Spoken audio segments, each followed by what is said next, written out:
नमस्कार, PSP किचनमध्ये आपलं स्वागत आहे.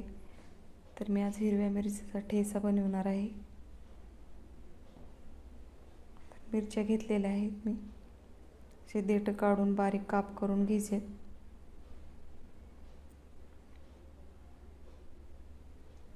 मध्य भागात बत्तीने कापून घ्यायचे आणि बारीक तुकडे करून घ्यायचे. एकदम अशा पद्धतीने तुकडे तयार केलेले आहेत मी. तर कढईमध्ये तेल टाकायचे 1 चमचा, थोडेसे जिरे टाकायचे, तर याच्यामध्ये मिरची भाजून घ्यायची, चवीनुसार मीठ टाकायचे. मिरची भाजत आलेली आहे तर 4 चमचे मी दही घेतलेलं आहे टाकायला.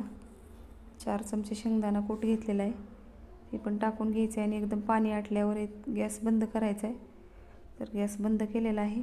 तयार झालेला आहे दही मिरचीचा ठेचा. तर भाकरीसोबत किंवा चपातीसोबत एकदम छान लागतो. व्हिडिओ बघितल्याबद्दल धन्यवाद.